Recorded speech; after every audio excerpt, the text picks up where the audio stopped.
오늘 본문은 엘리야의 성천 이후 엘리사와 관련된 세 가지 사건이 기록되어 있습니다.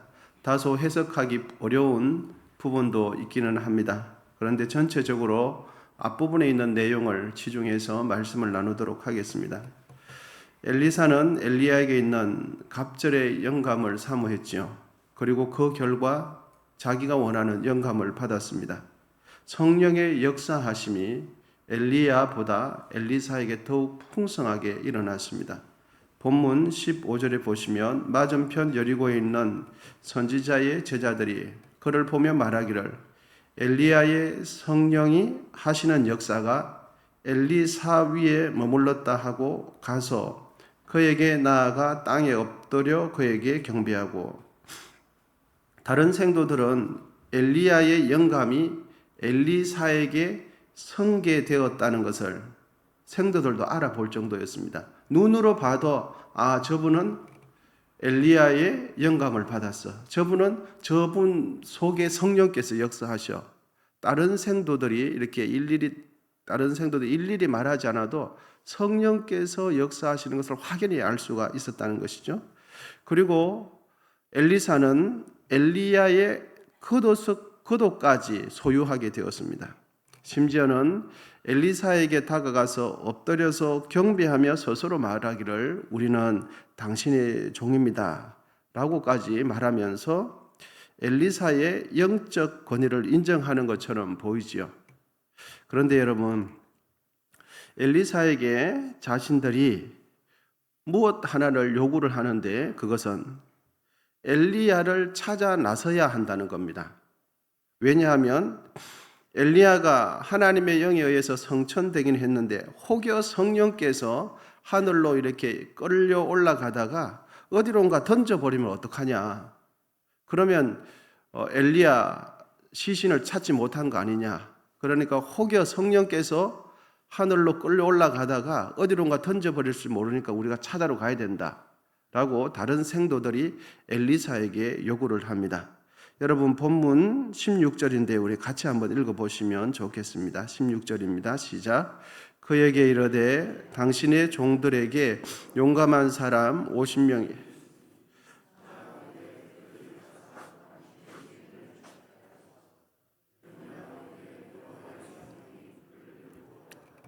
어느 산에나 어느 골짜기에 던졌을까 하나이다 하니라. 아멘. 여기까지 보시겠습니다. 그러니까 다른 생도들은 요구를 하는 거예요. 엘리사의 영적 권위를 대단히 인정하는 것 같지만 엘리야를 찾아야 한다는 입장을 계속해서 내고 있죠. 그런데 생도들이 그렇게 요구를 할 때 엘리사는 그렇게 할 필요 없다고 일축을 합니다. 그래서 그 부분이 16절 끝부분에 우리가 읽지 않은 부분인데 보니까 엘리사가 이르되 보내지 말라 하나, 엘리사가 분명 그렇게 할 필요 없다고 말합니다. 그런데도 다른 생도들은 계속해서 엘리야의 시신이라도 찾아야 한다 이렇게 주장을 합니다. 어느 정도 주장을 하냐 하니까 엘리사가 민망할 정도로 부끄러움을 느낄 정도로 강청을 해요. 이 내용이 17절 상반절에 있는데 무리가 부끄러워하도록 강청하며, 그렇게까지 부탁하니까 요구를 하니까 엘리사는 결국은 보내라. 정 그렇다면 원한다면 하라 이렇게 하죠. 사람이 민망할 정도로 집요하게 요청을 하니까 엘리사는 끝끝내 그렇다면 하라 이렇게 허용을 합니다. 여러분, 엘리사의 권면을 받아들이지 않는 이 여러 명의 생도들이 주장하는 그 근거는 무엇이겠습니까? 그거는 순전히 자신들의 추측성에 기반한 주장입니다. 혹여나 성령께서 다른 곳에 던지면 어떡하냐 이렇게 자신이 생각하기에 이게 낫다고 자신들의 추측성에 의해서 주장하고 있는 거죠. 그래서 16절 중반절에 기록되어 있는 것처럼 여호와의 성령이 그를 들고 가다가 어느 산에나 어느 골짜기에 던지셨을까? 혹시 모르는 거 아니냐? 이렇게 추측성으로 이야기합니다.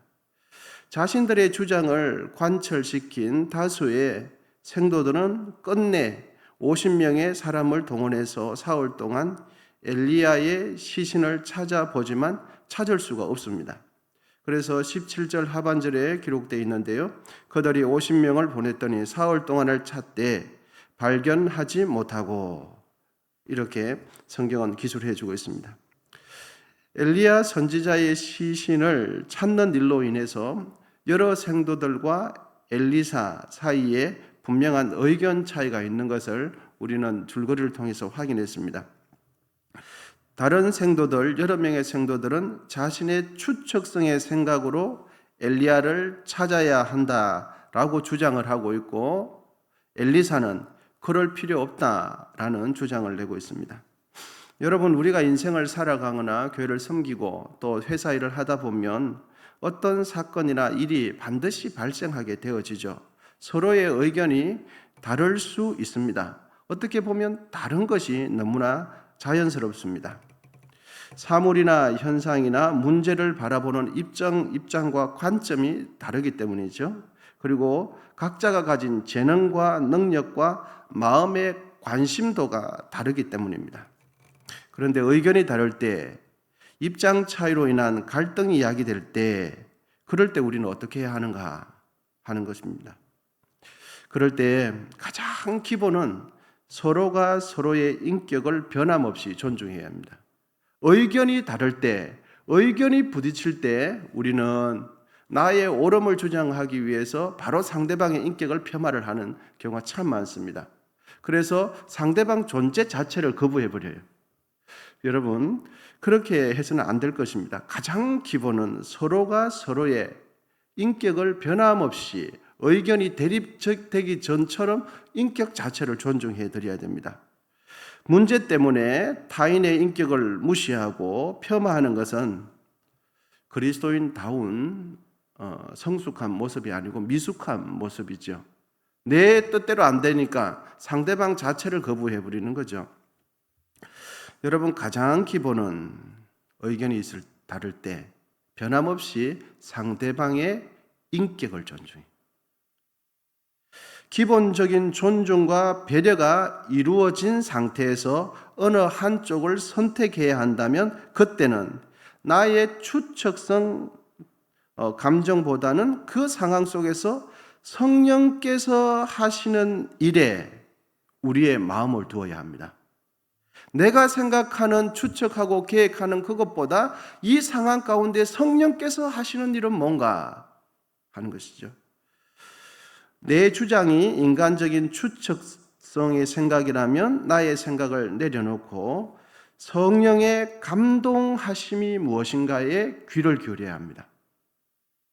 이 상황 속에서 누구의 음성이 성령의 음성인가를 살피고 분별하는 일에 집중을 해야 돼요.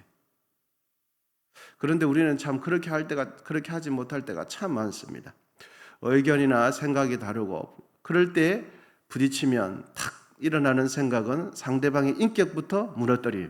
존재감부터 무너뜨려요. 그래야 내 의견이 옳은 것이 주장이 되거든요. 그거는 바람직한 모습이 아니라고 생각되어집니다. 여러분, 갈등과 문제가 생기면 그 순간에 사람의 의견이 아니라 더욱 성령의 메시지를 분별하실 수 있기를 축복합니다. 그 일에 집중을 해야 돼요. 우리의 마음을 그곳에 쏟아야 되는 거죠. 그래서 사람을 선택할 것이 아니라 하나님을 선택해야 돼요. 내 일을 선택할 것이 아니라 하나님의 입장을 선택해야 되는 거죠. 그러면 하나님이 무엇을 말씀하시는 것을 우리는 깨닫게 되어져요. 우리 교우님들께서 잘 아시는 대로 오늘 본문 속에서 누구의 판단이 옳았습니까? 다수의 생도들의 여론이 옳은 것이 아니라 엘리사의 말이 옳았어요.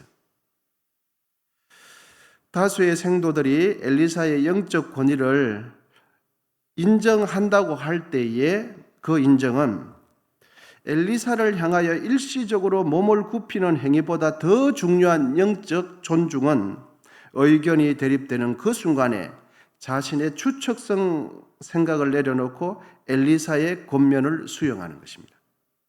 그런데 우리는 잘 그렇게 하지 못할 때가 참 많습니다. 한번 허리를 숙였기 때문에 나는 상대방의 영적 권위를 존중한다고 우리도 모르게 생각을 해줘요. 그런데 그 한 번 일회성의 허리 굽힘보다 더 중요한 것은 의견이 다를 때 상대방의 의견을 폄하하지 않고 하나님께서 하시는 일이 뭔가를 집중하는 게 훨씬 더 상대방의 권위를 존중하는 것이 됩니다.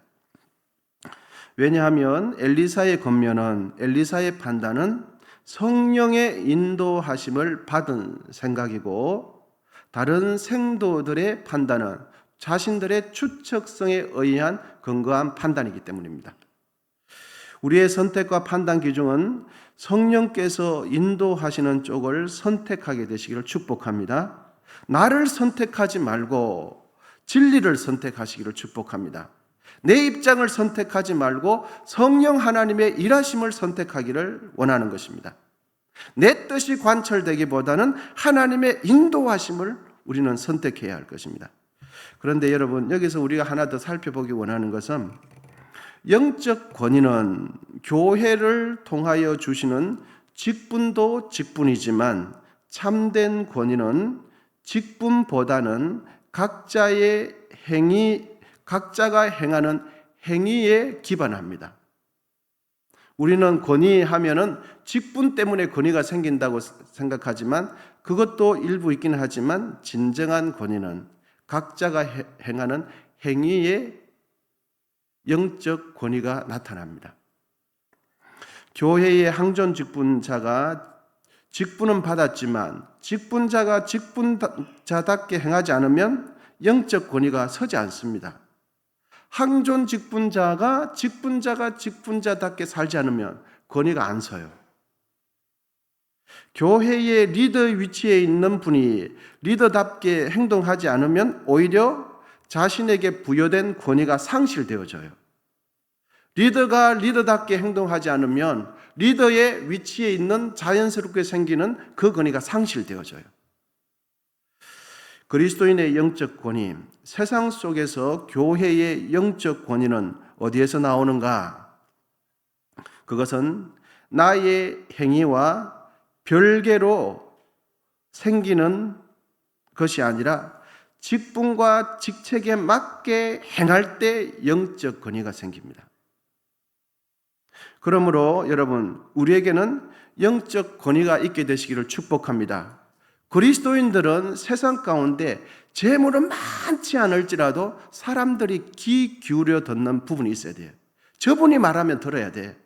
저분이 말하면 우리는 무시하면 안 돼.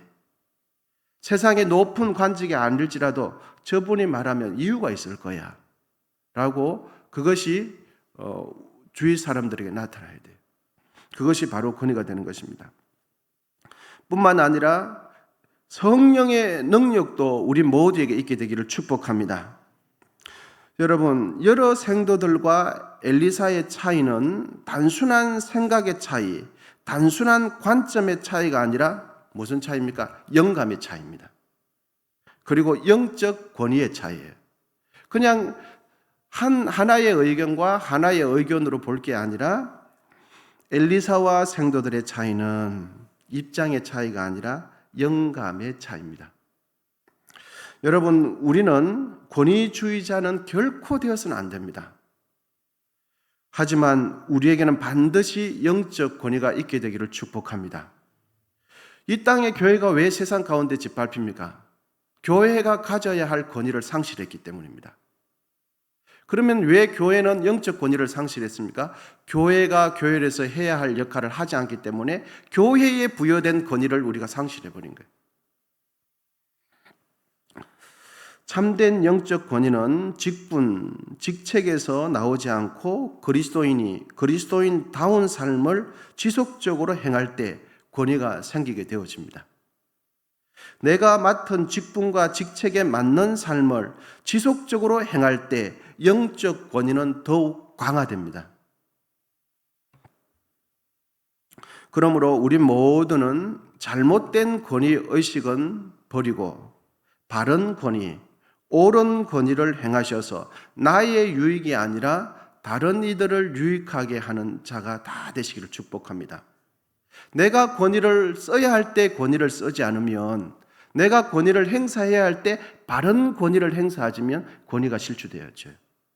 그래서 우리 그리스도인들은 세상 가운데 바른 말을 해야 할 때, 바른 입장을 표명해야 할 때 정확하게 표명을 해야 돼요. 그래야 우리가 가지고 있는 영적 권위가 상실되어지지 않습니다.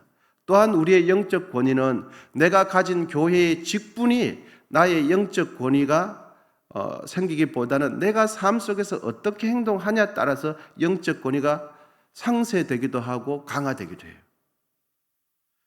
그러므로 우리 모두는 권위주의가 아니라 영적 권위가 있는 성도님들, 그리스도인, 또 교회의 직분자들 다 되시기를 축복합니다.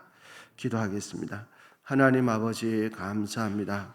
오늘도 이런 새벽에 피곤한 육신을 들고 아버지의 주의 전에 와서 하나님 앞에 기도하고 또 하나님 말씀 듣고 정직하게 기도하기를 원합니다.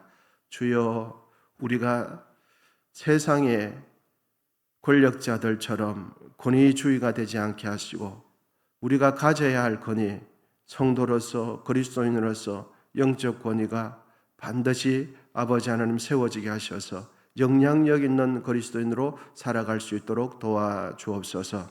정성껏 애물 드린 귀한 손길 가운데 함께 하시고 오늘도 기도할 때에 성령 하나님 이 공간에 임하시고 예수님의 보혈로 우리의 심령을 덮어 주시옵소서. 하나님을 만나고 성령과 교제하며 성령의 인도하심 받는 이 하루 되게 해 주시옵소서.